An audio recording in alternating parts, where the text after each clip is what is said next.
Dear students, welcome to our high school. ఈరోజు doctor Sarvepalli Radhakrishnan గారి పుట్టినరోజు. ఆ సందర్భంగా ప్రతి సంవత్సరం కూడా మనం సెప్టెంబర్ 5వ తేదీని టీచర్స్ డేగా జరుపుకుంటున్నాం. మనం మన గురువుల్ని, మన టీచర్స్ని ప్రత్యక్షంగా కానీ లేదంటే పరోక్షంగా ఫోన్ ద్వారా కానీ వాళ్ళకి విషెస్ని తెలియజేస్తున్నాం. మన టీచర్స్ పట్ల మనకున్నటువంటి భక్తిని, శ్రద్ధని ఈరోజు చూపించుకునేటువంటి రోజు. అయితే టీచర్స్ దగ్గర నుంచి విద్యార్థులు ఏ విధంగా నేర్చుకుంటే, ఎటువంటి గురితో నేర్చుకుంటే వాళ్ళు వాళ్ళ జీవితంలో అత్యున్నతమైనటువంటి స్థాయిని పొందగలుగుతారు, వాళ్ళు నేర్చుకున్నటువంటి విద్య వాళ్ళకి ఎలా ఉపయోగపడుతుంది అనేటువంటిది మీకు తెలియజేసేటువంటి ఒక చిన్న కథని మీకు చెప్తాను.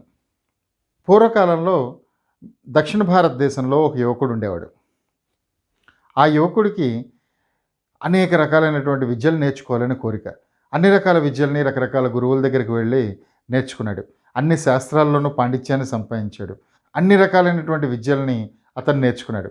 అయితే అతనికి నీటి మీద నడిచేటువంటి విద్య గురించి తెలిసింది. సో నీటి మీద నడవగలిగేటువంటి ఒక విద్య ఉంది, ఆ విద్యను ఎవరు నేర్పుతారు అని చెప్పని అతడు తనకు తెలిసిన వాళ్ళందరినీ అడగడం మొదలుపెట్టాడు. అలా అనేక మందిని అడుగుతుంటే చిట్ట చివరికి ఒక చోట ఒక ఆశ్రమంలో ఒక ఆయన చెప్పారు, ఒక గురువుగారు. ఏమనంటే, నీటి మీద నడిపేటువంటి విద్య కాశీలో ఉన్నటువంటి ఒక గురువుగారికి మాత్రమే తెలుసు. ఆయనకి వాళ్ళ గురువుగారు నేర్పించారు. ఆయన ఒక ముగ్గురికి నేర్పించారు. ఆ ముగ్గురులో ఇద్దరు ఇప్పుడు లేరు. ఈ ఒక్క ఆయన మాత్రం కాశీనగరంలో ఇప్పుడు ఆశ్రమం పెట్టుకుని ఉన్నారు. కాబట్టి వారి యొక్క ఆశ్రమానికి వెళ్తే నీకు ఈ విద్యను నేర్పిస్తారు అని చెప్పారు. ఈ కుర్రాడు దక్షిణ భారతదేశం నుంచి ఆ రోజునాడు కాలినడకని ఎంతో శ్రమపడి, ఎంతో కష్టపడి బయలుదేరి కాశీనగరాన్ని చేరుకున్నాడు. చేరుకొని ఆ గురువుగారి దగ్గరికి వెళ్ళాడు. గురువుగారి దగ్గరికి వెళ్ళి నమస్కారం చేసి ఆయనకి తనకు వచ్చినటువంటి విషయాలన్నింటినీ చెప్పాడు. చెప్తే వాడు అన్నింటినీ కూడా విని, ఆహా, చాలా మంచి విద్యార్థివి నువ్వు, చాలా విషయాలు నేర్చుకున్నావు, ఇంక నేను నీకేం నేర్పగలను నాయన అని అడిగారు. అడిగితే గురువుగారు, నీటి మీద నడిచేటువంటి విద్య మీకు తెలుసని చెప్పారు నాకు, ఆ విద్యను నేర్చుకోవడం కోసం నేను నీ దగ్గరికి వచ్చాను అన్నాడు. అంటే ఆ గురువుగారు కొద్దిగా అసహనంగా, సరే సరే అయితే నేను నీకు నేర్పిస్తానులే అని అన్నారు. అని ఊరుకున్నారు. అలా రోజులు గడుస్తున్నాయి. కానీ రోజు ఆ విద్యార్థి అడగటం, ఆయనేమో సరే అంటాం, రేపు ఉదయమే నేను నీకు ఆ విద్యను నేర్పిస్తానంటాం. అలా రోజులు గడుస్తున్నాయి. ఒక వారం 10 రోజులు గడిచిన తర్వాత ఒక రోజునాడు గట్టిగా విద్యార్థి పట్టుబట్టాడు. పట్టుబడితే సరే అని చెప్పని ఆ విద్యార్థిని తీసుకొని గంగా నది ఒడ్డుకు వెళ్ళారు. వెళ్ళి ఆ విద్యార్థిని కూర్చోబెట్టి ఆ విద్యార్థి చెవిలో ఒక మంత్రాన్ని చెప్పారు. చెప్పి, మా గురువుగారు నాకు ఈ మంత్రాన్ని బోధించారు, ఈ మంత్రాన్ని కళ్ళు మూసుకొని ఈ మంత్రాన్ని చదువుతూ నది మీద నడుచుకుంటూ వెళ్తూ ఉంటే నీటి మీద నడుచుకుంటూ అవతల ఒడ్డుకు చేరుకోవచ్చు అని ఆ మంత్రాన్ని ఉపదేశించారు.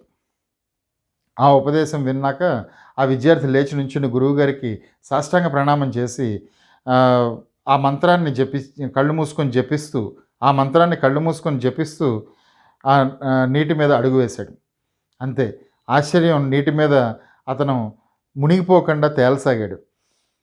అదే మంత్రాన్ని అదే విధంగా జపిస్తూ కళ్ళు మూసుకొని నడుచుకుంటూ అతను బయలుదేరి ఆ నది మీద నడుచుకుంటూ అవతల వైపు వెళ్ళిపోయాడు. వెళ్ళిపోయిన తర్వాత అవతల వైపు గట్టు మీద మళ్ళీ కాలు తగిలేసరికి నేల తగిలింది. తగిలిన తర్వాత వెంటనే అతను కళ్ళు తెరిచి చూసి, ఆహా, ఈ విద్య నాకు వచ్చింది అని చెప్పని ఎంతో ఆనందంగా, గురువుగారు ఎంతో సంతోషంగా ఉంది, ఈ విద్య నాకు వచ్చింది, మీరు కూడా యువతల ఒడ్డుకు వచ్చేసేయండి అని చెప్పని ఆ విద్యార్థి అక్కడి నుంచి అరిచాడు. అరిస్తే సరే గురువుగారికి భలే ఆశ్చర్యపోయాడు. ఆయన ఆశ్చర్యపోయి వెంటనే ఆయన కూడా కళ్ళు మూసుకొని అదే మంత్రాన్ని చదువుతూ 2 అడుగులు వేసి బుడుంగుండి నీళ్ళలో మునిగాడు. అంటే ఇక్కడ ఏం జరిగింది అంటే, వాళ్ళ గురువుగారి దగ్గర నుంచి ఆ మంత్రాన్ని నేర్చుకున్నారు. అనేక విద్యలు నేర్చుకుంటూ ఈ గురువుగారు కూడా వాళ్ళ గురువుగారి దగ్గర నుంచి నేర్చుకున్నప్పుడు ఆ మంత్రాన్ని నేర్చుకున్నారు.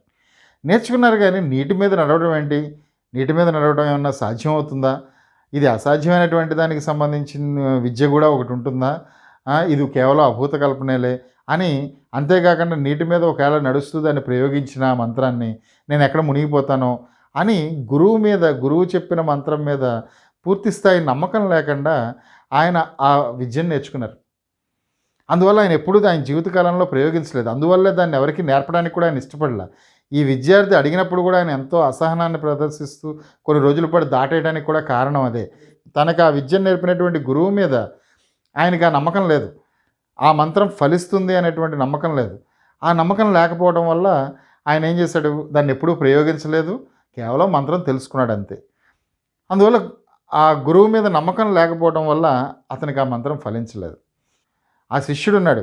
ఎన్నో వందల కిలోమీటర్లు ఈ గురువుగారు ఆ విద్య నేర్పగలడనేటువంటి ఒక నమ్మకంతో బయలుదేరొచ్చాడు. వచ్చి ఆయన దగ్గర నుంచి ఆ మంత్రాన్ని విన్నాడు. విని అదే ధ్యానంతో ఆ గురువు మీద నమ్మకంతో ఆ మంత్రాన్ని జపిస్తూ అతను చాలా సులభంగా నది మీద నడుచుకుంటూ వెళ్ళగలిగాడు.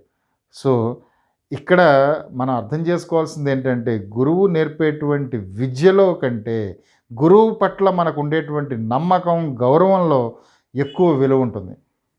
గురువు మీద ఎంతటి గురి, నమ్మకం ఉంటాయో అంత బాగా ఆ గురువు నేర్పినటువంటి విద్య అతనికి జీవితంలో పనికొస్తుంది.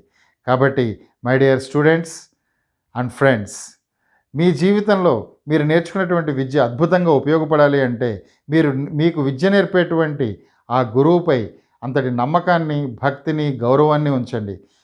అప్పుడు మాత్రమే మీకు ఆ విద్య మీ జీవితంలో ఉపయోగపడుతుంది. మీరు అనుకున్నటువంటి ఉన్నత స్థానాలకి మీరు చేరుకోగలుగుతారు. ఇది ఈ టీచర్స్ డే సందర్భంగా నేను మీకు ఇచ్చేటువంటి సందేశం. Thank you very much and happy teachers day. ఇంకా మీరు సబ్స్క్రైబ్ చేయనట్టయితే మా ఛానల్కి సబ్స్క్రైబ్ చేయండి. అండ్ ఈ వీడియోని మరింత మందికి షేర్ చేయండి. చాలామందికి నాలెడ్జ్ని పంచండి. అండ్ లైక్ చేయండి. మీ అభిప్రాయాలని కామెంట్ చేయండి. Thank you very much.